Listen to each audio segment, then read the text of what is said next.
Good afternoon, everyone. Today, I'm going to present our work, QCON, a system that delivers seamless QoE-aware byte streaming through multi-connectivity.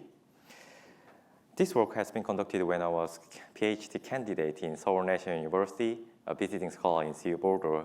Also, this is joint work with Korea University and Purdue University. So, with the emergence of mobile devices and platforms like an autonomous vehicle, real-time video streaming spans from static to mobile applications. So these applications include popular cloud gaming to VR, AR, and also telesurgery.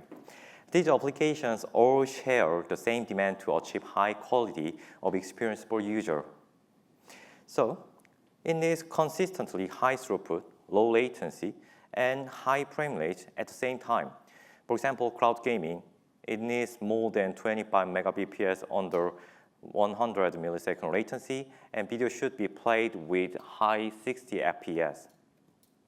To satisfy such consistent requirement, 5G wireless is the key enabler. High bandwidth, low latency, and its increasingly ubiquitous coverage. So the natural question is, does today's commercial 5G actually deliver the quality this application needs? As we'll see next, the answer is no, not consistent. So the core problem is severe wireless fluctuations. 5G's average bandwidth looks great, but the tail is full. In a driving scenario like this one, link quality drops sharply with various solutions like a link quality drop, blockages, or handover. So as a result, our observation shows that real-time application can suffer more than 15 seconds. So for the real-time streaming applications, the tail, not the average. The tail is what determines QoE. Then the problem becomes, how do we eliminate these tail bandwidth drops? So a promising approach is multipath transport. So instead of relying on one cellular link, why don't we use two, like AT&T and Verizon? And the transport layer split or duplicates packets across them for available links. This idea has been explored extensively in recent NSDI, Seyeon, and Mobicon papers. Then the following question is, why hasn't this solved the problem in practice, especially in 5G? So this approach has fundamental limitations in practice. The first one is that it requires multiple cellular subscriptions. So it needs to use two carriers, so the user devices should subscribe to cellular subscriptions. That's roughly $50 per month per carrier. However, I think not many users are willing to pay double. And second, delayed reaction to wireless degradation is inevitable for transport layer solution. So suppose Verizon's 5G degrades and ongoing packets 1, 2, 3 are blocked. Then the scheduler in the server should identify it as soon as possible and schedule packets to the available link.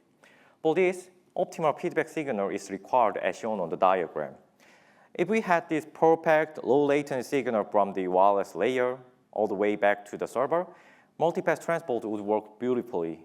Every packet sent over the path that's actually healthy at the moment. But here's the catch. This optimal signal does not exist in today's system. So what we have in reality is a transport layer signal that traverses end-to-end paths, including the congested one. So the server only learns that the path has degraded after packets are lost and delayed. So it should pass one full round trip, and it's too late. So during this gap, the server would not make an optimal decision for users, resulting video stores. So considering these two key limitations, like a deployment issue and also performance issue, motivates us to look one layer deeper into radio access network itself, which occur problem. So our key insight is that instead of doing multipath at the transport layer, why don't we use it at the link layer? So we can use a feature called multi-connectivity that is defined in 5G standards. So the user can connect to a 5G base station and 4G base station simultaneously with a single operator subscription as shown in the figure. So, and multi-connectivity scheduler at the radio access network splits traffic across them like a multipath transport. And because the scheduler sits inside the RAN itself, it has direct explicit wireless status from both base stations, not the noisy end-to-end signal from transport layer that should pass through all the paths. This gives us a white box view of the radio, which is exactly what we need for quick scheduling.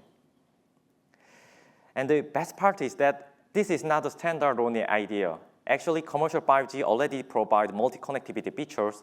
In our measurement studies, we find that all three operators in the state provide such features as part of 5G non-standalone standard that has been deployed with the start of early 5G deployment. So if we can use it well, we have a deployment path that's actually feasible for deployment. And our following observations show multi-connectivity can dramatically improve the tail bandwidth of 5G. Exactly the metric that determines real-time applications QoE. So this is the opportunity QCON is built around. But reality is quite different from the expectation. Even though multi-connectivity is deployed, commercial 5G operators don't actually use it for real-time video QoE. The feature is there, but it's QoE agnostic. So as shown in the figure below, all operators serve real-time video streaming application poorly, resulting in low bitrate and tail frame rates compared to the ideal one that utilize both 5G and 4G. So to this end, we propose QCON, a QoE-aware multi-connectivity mechanism. So to make it efficiently, we need two key goals to be satisfied. First, multi-connectivity should schedule packets according to the user QoE signal. So with this, QCON can satisfy the app requirement while utilizing the radio resource efficiently. Specifically, this utilizes back-on link like a 4G link only when the QoE degradation is expected. And second, it has to be deployable at scale. So it should serve many of the various real-time video streaming applications. So meaning no explicit coordination that requires endorsed modifications or some kinds of protocol changes. So the scheduler must live in the RAN where multi-connectivity already runs, using only the signals the RAN can observe. However, satisfying such goals in practice is quite challenging. The first challenge is this: how can we even understand the user-level QoE inside the link-level RAN? Remember, the RAN normally only sees the packet level metrics. So it has no idea whether the user is watching video smoothly or there is a frozen video.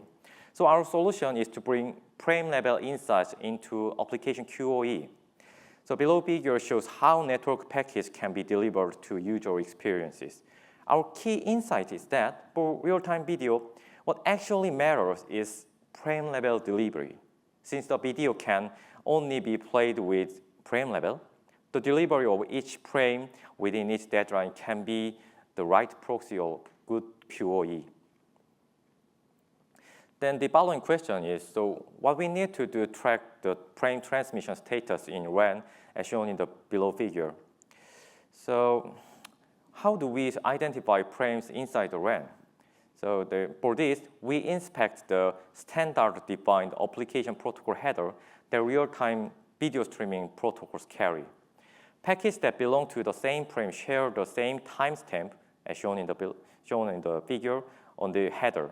So just by reading that header, the RAN can group packets into frames in real time without any application level signaling. So we observed that most real-time video streaming applications like Xbox Cloud Gaming or NVIDIA GeForce Now also use this protocol named RTP, and this RTP header can be exposed to radio access network. And once we group packets into frames, we monitor each frame's wireless transmission status inside the RAN. When it starts, when it finishes, and whether it makes its real-time deadline or not. This gives QCON a true frame-level view of QoE computed entirely at the link level. Then after knowing the QoE, but there's a remaining challenge. Even though we know the QoE signal, a proper multi-link scheduling is still questionable. The challenge here is how can we keep the high bitrate while being radio resource efficient, meaning that not blindly duplicating traffic over both rings, just considering the reliability. So the key issue is that the congestion signal for endorsed sender. Figures in the bottom side show that bitrate changes according to the frame level jitter.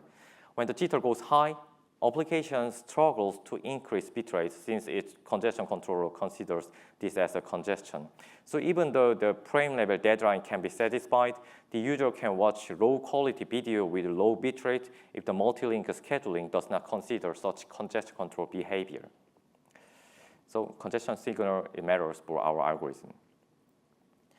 To tackle this issue, we propose jitter adaptive multi-link scheduling mechanism. This controls the adaptive deadline for each frame, considering congestion control behavior, and schedules multi-link to meet this deadline. For example, on the left side, is what happened is jitter agnostic scheduler. The bitrate collapses because the application sees inconsistent delays that can be considered as congestion. However, on the right side, our jitter adaptive scheduling, the scheduler shapes the packet flow so that application's congestion control stays within our intended operational flow. So this allows QCON to ensure high quality even with efficient radio resource usages. And final challenge is about unexpected link disruption. Even though we scheduled well at that moment, there can be some kind of sudden blockages or link disruption. So we need to re-inject packet in this case. So for this, our solution is priority-based multi-link re-injection. When QCON detects a packet at least on one link, we re-inject packet on the other link. So we utilize 5's priority queue. So QCON schedules re-injected packets according to its urgency. So frames close to their deadline get pushed to in front of a high priority queue on the alternate link, and less urgent traffic will wait. So this way, we can keep the frame deadline even under short-term wireless fluctuations. So putting it all together, QCON sits inside the Open RAN's RAN intelligent controller and works fully compatible with Open RAN architecture. Here's a brief workflow of QCON. So first, it monitors QoE by sniffing RTP header and observing link status and combining this signal. And with this QoE signal, it schedules packets accordingly. Then, when sudden link disruption is detected, multi-link reinjection immediately compensated. So as shown in the figure, QCON modifies only RAN side without any coordination of endos. So now it's evaluation. We evaluate QCON in two settings. First, trace-driven emulation over WebRTC using channel traces collected while driving on AT&T, Verizon, and T-Mobile networks. And second, we develop a real-world experiment on an in-lab Open LAN testbed. We use software as an open air interface 5G, hardware as a USRP B210 radios, and it connected to commercial UE Google Pixel phones. And for the channel, repetitive wireless channel environment, we deployed RF shield box and channel attenuator. And we tested 3 commercial cloud gaming apps, Xbox Cloud Gaming, GeForce Now, and Boosteroid. So first, the emulation result with WebRTC. Compared to current 5G single pass, QCON delivers 6 times higher average bitrate. Compared to D channel from NSDI 2023, the state-of-the-art multi-pass baseline, QCON gives 2.5 times better tail FPS, which users actually builds the smoothness. And actually, this is achieved with very efficient radio resource usage compared to the D channel. And then we show the evaluation of a real-world testbed with Xbox Cloud Gaming. So we can see that QCON can achieve much higher performance compared to the single, which is used in commercial 5G. And we can see that it achieves a 1.9 times higher bitrate and significantly improved tail FPS with a 48 times. And it's the final result, and compared to the packet duplication that uses radio resource inefficiently, that duplicates all packet for both ring, it shows the better performance, but with much radio resource efficiently. So to wrap up, the mobile real-time video streaming suffers from 5G's tail bandwidth.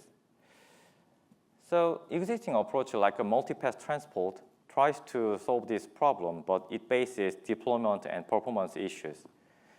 So our innovation is QCON that enables seamless 5G real-time streaming with QoE-Aware multi-connectivity. And since it modifies only WAN side, it's widely deployable, and also it's radio resource efficient. And we finally provide the two key takeaways. The first one is that multipath link can be the better alternative of multipath transport, especially for mobile real-time video streaming.